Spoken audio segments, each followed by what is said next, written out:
하나님 나라의 복음을 가르치시고 그 나라의 실제를 보이신 예수님은 예루살렘으로 나가시죠. 예루살렘에 입성하셨습니다.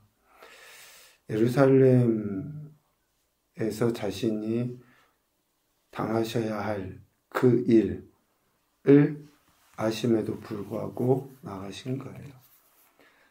예루살렘은 평화의 도성이죠. 다시 이야기하면 하나님의 통치하심이 있는 그 땅이어야 됨에도 불구하고 그렇지 못한 거죠. 하나님의 통치하심이 있는 완전한 평화의 성이 예루살렘이어야 합니다. 그런데 지금 예루살렘, 예수님께서 가시고 예수님이 지금 머무신 그 예루살렘에는 전혀 평화가 없어요. 오히려 앞선 21장 내용들을 통해서 보면 반목이 있고 갈등이 있고 배신이 난무하는, 어쩌면 세상에서 가장 타락한 그런 행태, 하나님의 뜻에 가장 확실하게 반대되는 그 모습만이 지금 예루살렘에 있는 거죠. 몇 번 강조해서 이야기하지만 누가복음 21장 10절 이하의 이러한 모습들은 우주적인 종말에 관한 내용으로만 여겨서는 안 됩니다. 실질적으로 우주적인 종말의 이러한 행태는 아담의 범죄함 이후 그 순간부터 계속된 거예요. 계속 민족이 나라가 나라를. 부부간에도 그렇지 않습니까? 한 개인과 한 개인, 작은 우주라고 할 때 지속적으로 그렇게 싸우죠. 부모, 자식, 형제, 가까운 친지, 이웃들, 계속 이러한 갈등과 반목이 일어나는 것들을 보면 단순히 우주적인 종말의 행태뿐만 아니라 하나님의 말씀을 거역한 자들의 그런 삶, 즉 평강이 사라져버린 그러한 예루살렘의 모습, 평강이 사라져버린 내 삶의 모습. 그런데 평강이 사라졌다고 해서 하나님을 모른다, 하나님을 안 믿는다, 하나님께 제사 안 지낸다, 이게 아니에요. 저들은 여전히 하나님께 예배한다고 해요. 제사한다고 해요. 말씀도 한다고 하고 나름대로 기도도 많이 한다고 해요. 그런데 평강이 없어요.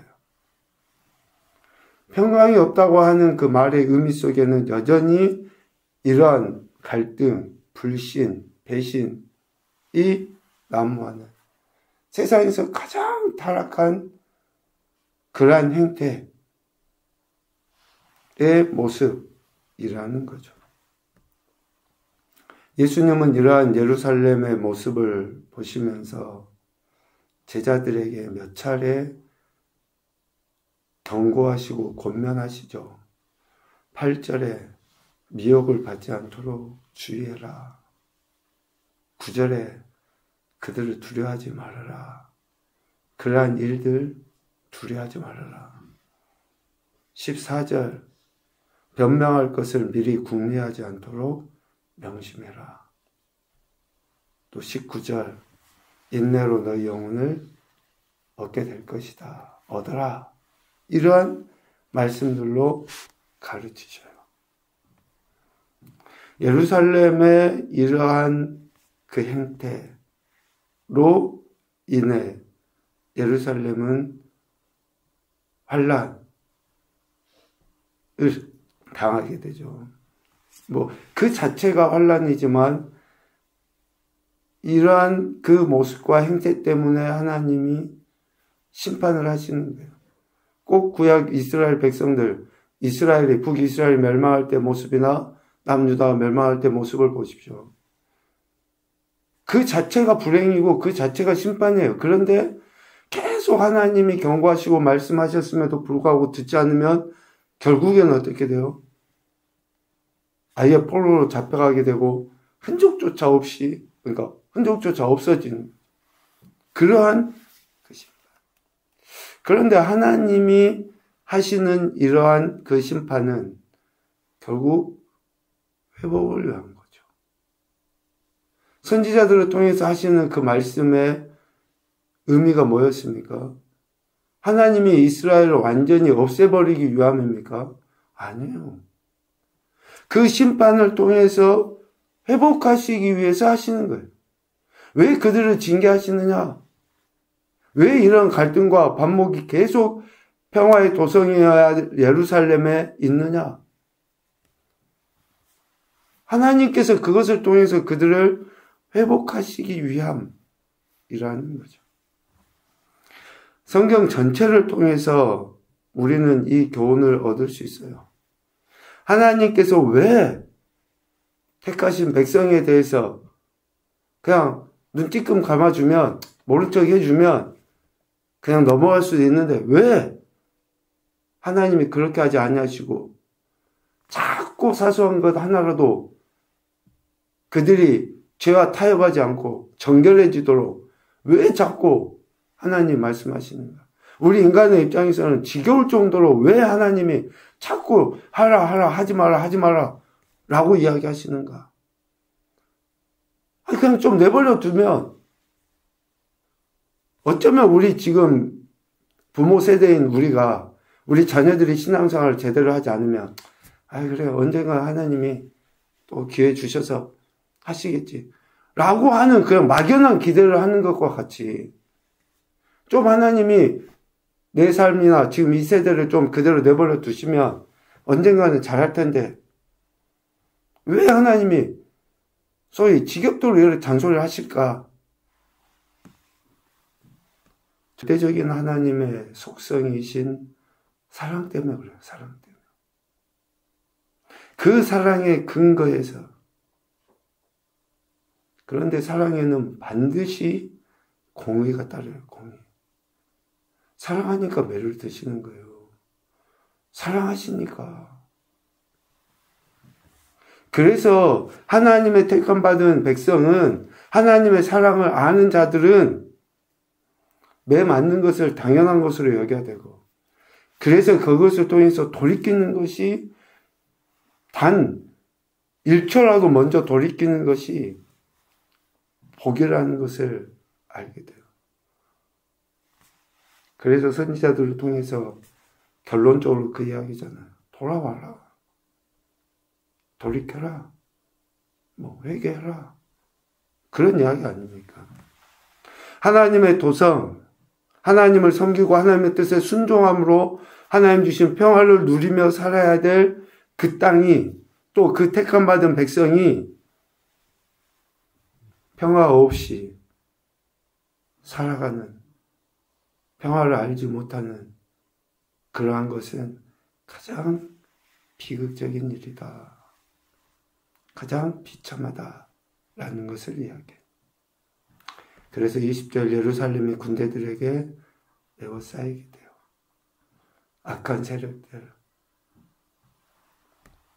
22절 이때는 기록된 모든 것을 이루는 징벌이 나게 돼요.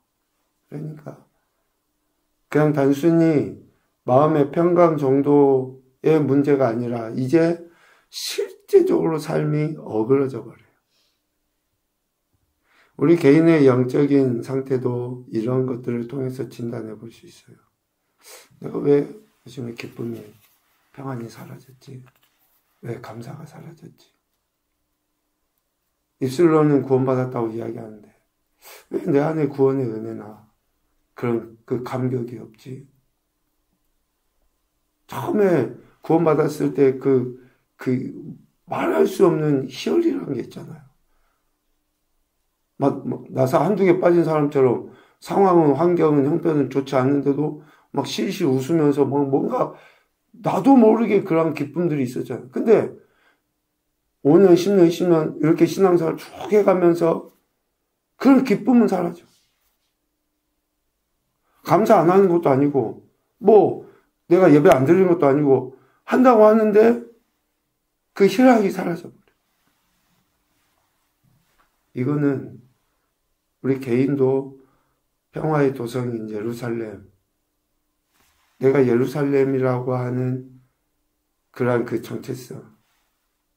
그러니까 하나님만을, 즉 하나님의 말씀, 하나님의 통치하신 가운데 전적으로 굴복할 때 누리는 그 기쁨, 그 순수함이 사라져버렸다는 거죠. 그래서 예루살렘이 평화가 사라진 것은 어쩌면 이제 예루살렘 성읍에 대해 이야기할 때 그들이 악을 행하고서도 회개하지 않기 때문에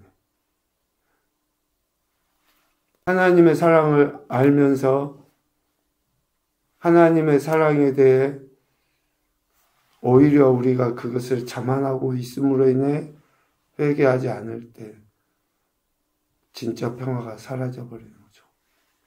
희락이, 기쁨이 사라져버려요. 하나님은 일찍이 바벨론에 의해 그들을 심판하셨었죠. 그런데 여전히 계속되는 이러한 예루살렘의 악행들에 대해 하나님이 공의로 심판하시겠다. 그날은 징벌의 날이다. 라고 말씀하고 계십니다. 이러한 날은 결국 뭐와 가까워집니까? 속량이 가까워진 거예요. 완전한 구원이, 예루살렘에 닥치는 환난은 하나님의 속량이 가까워져요. 28절에 이야기합니다. 이런 일이 되기를 시작하거든 일어나 머리를 들라. 너희 속량이 가까운.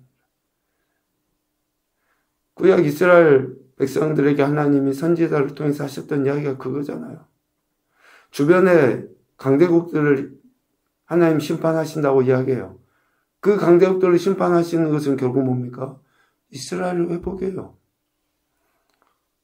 그러니까 하나님이 심판하신다고 하시는 것은 결국 완전한 구원을 이루시기 위함이라는 거예요. 예수님은 환난과 진노로 인해 다른 어떤 사람들보다도 아이를 베거나 젖먹이를 가진 여인들이 당할 고통을 불쌍히 여기신 거죠. 왜? 예루살렘에 있는 환난이 얼마나 도저히 우리 인간이 상상할 수 없을 가장 비참한 그런 고통이 하게 될지를 아시기 때문에 그러신 거예요. 24절 갈랄의 죽임을 당하며 모든 이방에 사로잡혀가게 되고 예루살렘 이방인의 때 곧 이방인들이 다스리는 기간까지 이방인들에 의해 짓밟히게 돼요. 25절 하나님께서 만드신 모든 피조 세계가 혼란한 중에 공고하게 됩니다. 우주적인 질서가 파괴돼 버려요. 스스로 만드신 그 질서를 하나님이 파괴하시는 거죠. 26절 하늘의 권능들이 흔들림으로 사람들이 세상에 임할 일을 생각하고 무서워함으로 기절하게 돼요. 기절. 호흡이 멈춰버려요. 놀라서 정신을 잃어버려요. 그러니까 진짜 제정신으로 살아갈 수 없는 그러한 상태가 돼버려요. 하나님의 심판으로 인해 예루살렘과 그 성에 있는 이들이 이렇게 혼미해진다라는 것을 이야기합니다. 그래서 우리가 지금 하나님 말씀을 듣고 하나님 주신 그런 은혜, 감사함으로 살아내는 것이 앞으로 있을 환난을 미연에 방지하는 거예요. 미연에. 정말로 우리가 하나님이 주신 은혜를 누리며 백성답게 살아가는 것이 앞으로 이런 말로 다 할 수 없는 그런 환난을 미연에 방지하는 겁니다. 예루살렘에 대한 심판, 어쩌면 다시 오실 예수 그리스도를 의미할 수 있겠죠. 예수 그리스도의 재림을 알리는 이런 우주적인 징조들 반드시 나타나게 되죠. 지금도 그렇고 앞으로는 더 심해질 겁니다. 그러할 때에는 오히려 우리가 두려워하거나 무서워할 게 아니라 주님이 오실 것으로 인해서 완전한 구원을 누릴 것을 기대하며 기쁨으로 맞이할 준비를 해야 되는 거죠. 그것이 바로 지혜인데, 그래서 혼자 잘 안 돼요. 저도 그렇고 여러분들도 아마 그럴 거예요. 그래서 믿음의 지체들과 함께 공동체 안에서 같이 기도하고 은혜를 누리고 나누고 하면서 하는 거예요.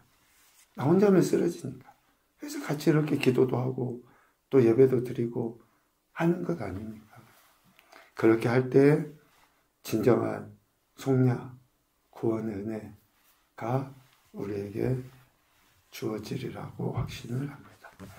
첫 번째 교훈입니다. 하나님의 택함을 받은 자의 삶의 현장이 진정한 예루살렘이어야 한다. 우리의 심령과 우리의 삶의 현장이 예루살렘이 되죠. 하나님의 평화의 도성, 하나님이 다스리시고 통치하시는 그러한 심령과 삶의 터전이 되어야죠. 두 번째, 인생이 당하는 고통과 우주적인 환난을 벗어나는 길은 예수 그리스도의 통치하심에 굴복할 때이다. 주님의 통치에 굴복할 때, 말씀에 굴복할 때 우리가 이러한 어려움에서 벗어날 수 있습니다. 세 번째, 예수님의 오심과 다시 오심은 사랑과 공의를 나타내 보이시기 위함이다. 사랑과 공의를 나타내 보이시기 위함이다. 그래서 늘 주님이 우리를 사랑하시는 것에 대한 합당한 태도, 반응, 순종, 이런 단어들을 많이 쓰지만 그러한 모습이 있을 때 우리는 늘 평안을 누리며 살아가게 되는 거예요. 예수님 믿는 것이 가장 기쁘고 즐거운 일 아닙니까? 그런데 이런 기쁨이 사라져버린다. 그와 같은 심판이 어디 있어요? 그와 같은 안타까운 일이 어디 있습니까? 오늘도 우리에게 주어진 삶의 모든 시간과 환경, 여정 속에 하나님 주신 기쁨의 은혜가 다시 회복되어지고 그로 말미암아 더욱 큰 영광을 아버지 앞에 올려드리는 교복된 인생과 또 오늘 한날이 되시기를 주님의 이름으로 축복합니다. 아멘.